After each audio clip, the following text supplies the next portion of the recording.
when I was starting my cut, I looked around for some information on YouTube to try to figure out how should my training vary when I go on my cut, and how is it going to be different from how I was training when I was bulking. And to be honest, I couldn't really find anything that really answered my question, just kind of a few bits and pieces here and there in different podcasts. And so today I am just going to make an entire video on this right here, okay? How to vary training for cutting and bulking. And this is coming from my personal experiences, training while on a cut and training while on a bulk, and what I learned during each of those different types of training and dieting. And hopefully it's going to keep you from making some mistakes and help you along in your process. So if that's what you're interested in today, that's what we're going to be talking about. So just kind of a little overview of what we're going to be talking about today. Training while bulking, I'm going to talk about reps, volume, intensity, and then running that exact same program, but on a cut. Okay, so how are you going to change your workout? So let's get right into it. Okay, the professor is here. Class is in session.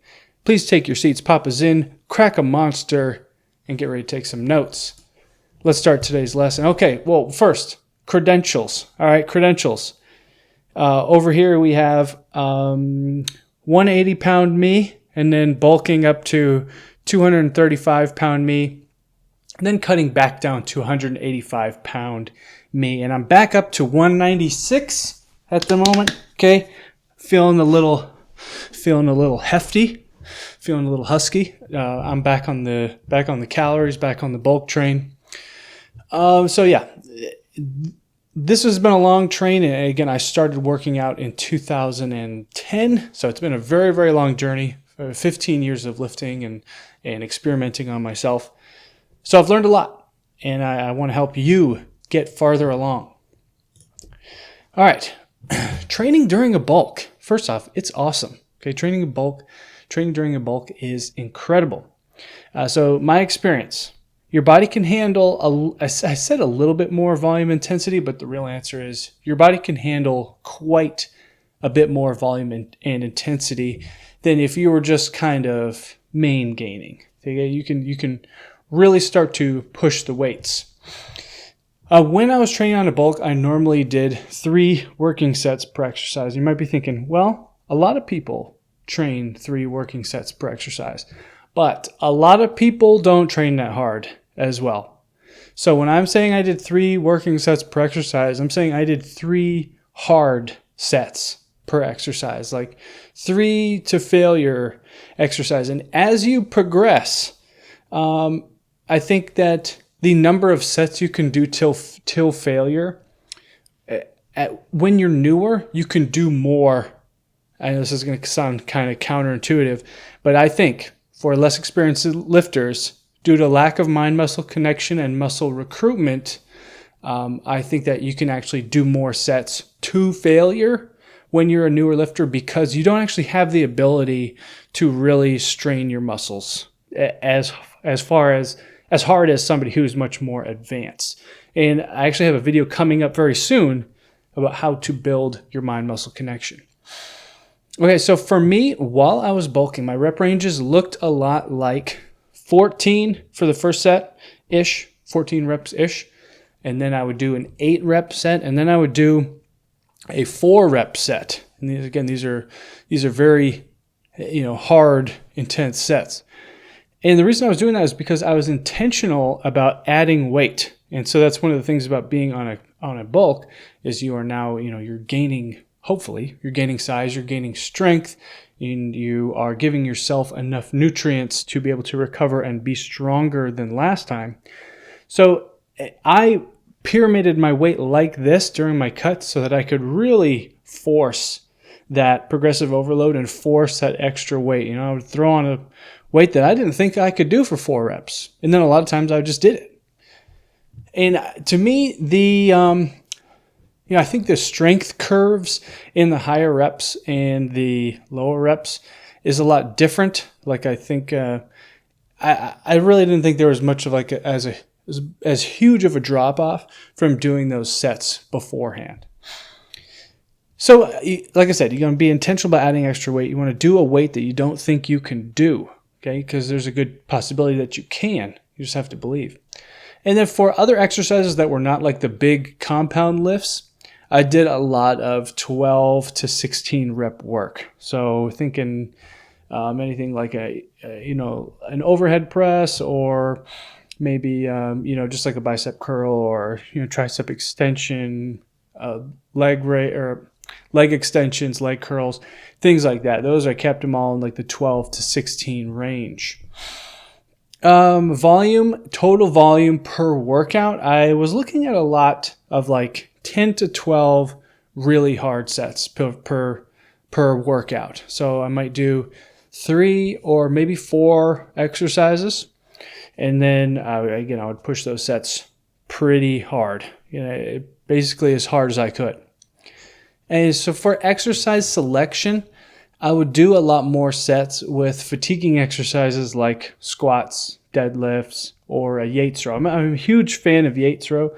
Just the way I like to do them, he would probably not like. But the way I like to do them is, very bent over, very upright compared to like a really, really far bent up row.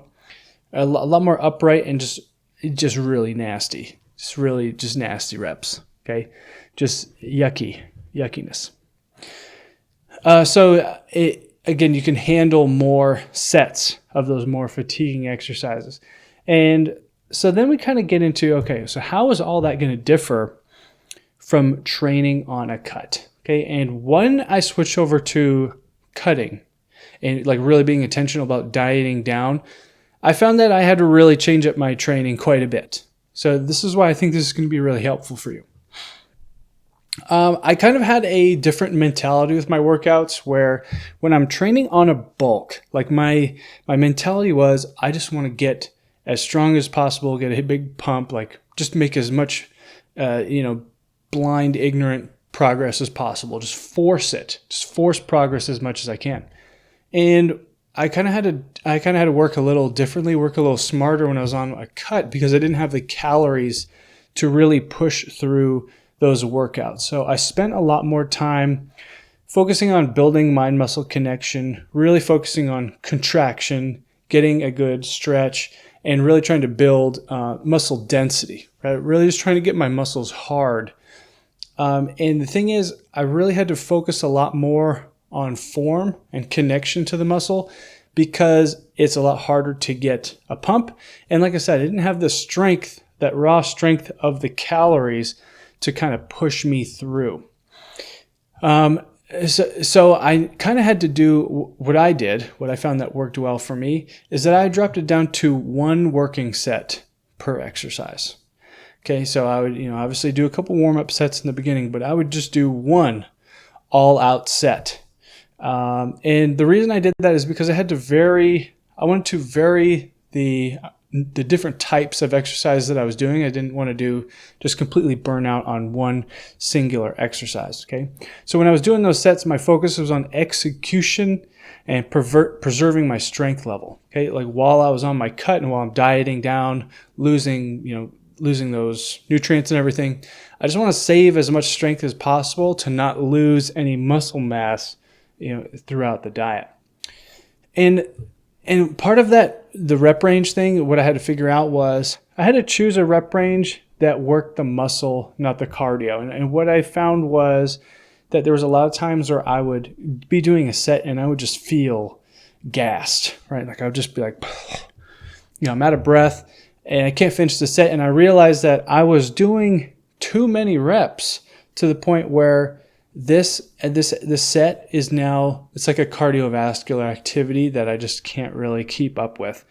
And my muscle, the actual target muscle that I was working out in that exercise, was not the limiting factor.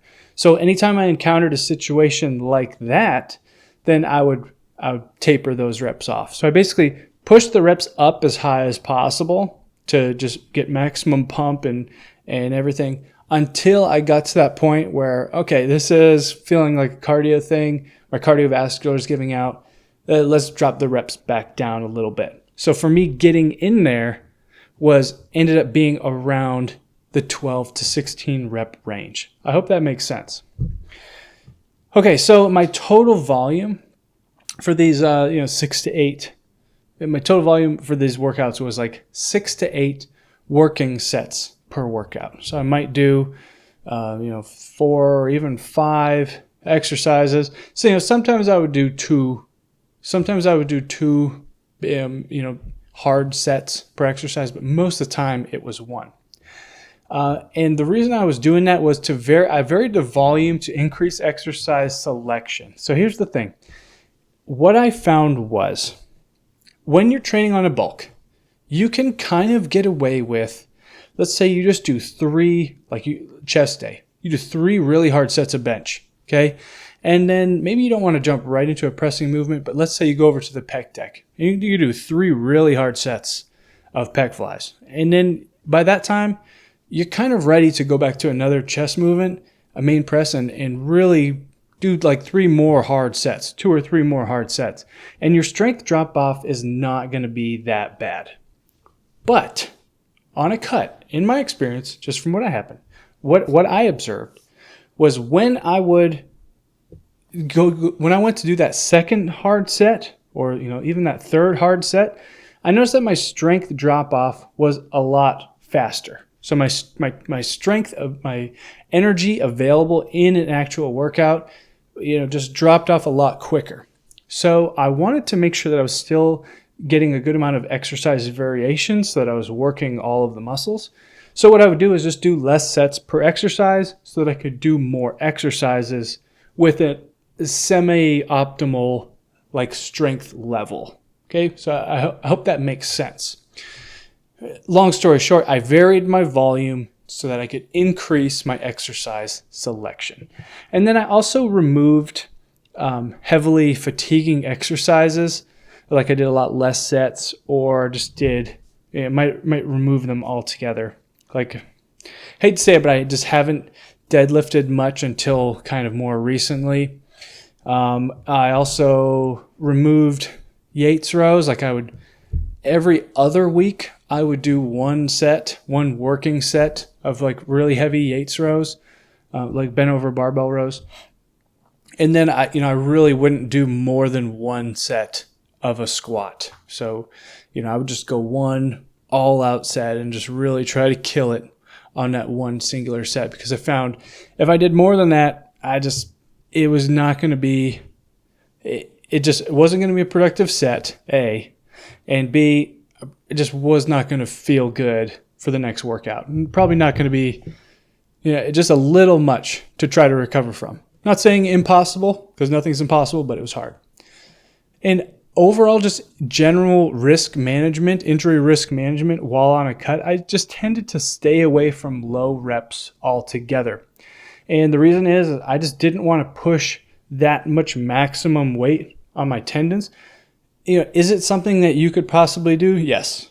I'm sure there are people who still go out on a cut, on a calorie deficit, and can push out, 3 rep max, or, they're pushing 1 rep maxes or whatever. I didn't even try because I'm focusing more on longevity, right? So I'm 35. I'm not exactly a young buck, right? And I love training. I love working out. So I don't want to get injured. So that's a huge part of why I set up my training this way. Is I'm also, I'm trying to balance getting results and also trying to keep my risk of injury low.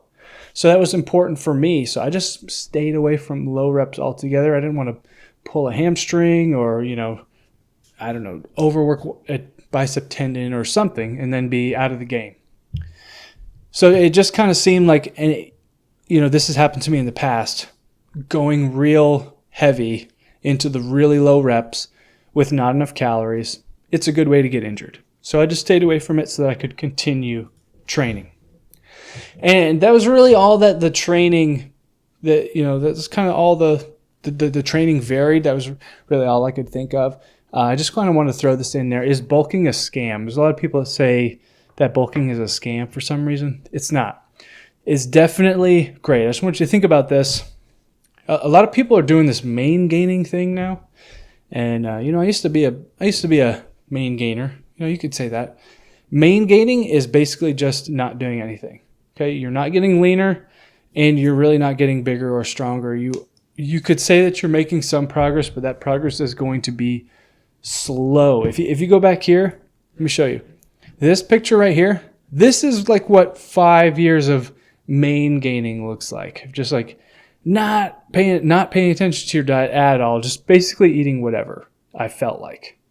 And I was just kind of semi-lean, but not, I wasn't big, and I also wasn't lean. I was just kind of blah, just kind of whatever. So I would say this: when you're pushing the weights and you're really going hard, your body needs extra nutrients to grow. Just think about anything. Think about a plant. Okay, a plant needs extra light and extra water to grow. Right? There's a certain amount that it can get to just stay the same and just not die. But if you overload it with those materials, then it can get bigger. You're the plant. Okay, same thing. You got to go out there, eat your ice cream, eat your steak and chicken, and do your thing. Okay, so that's all I got. See you guys in the next video. Have a great day.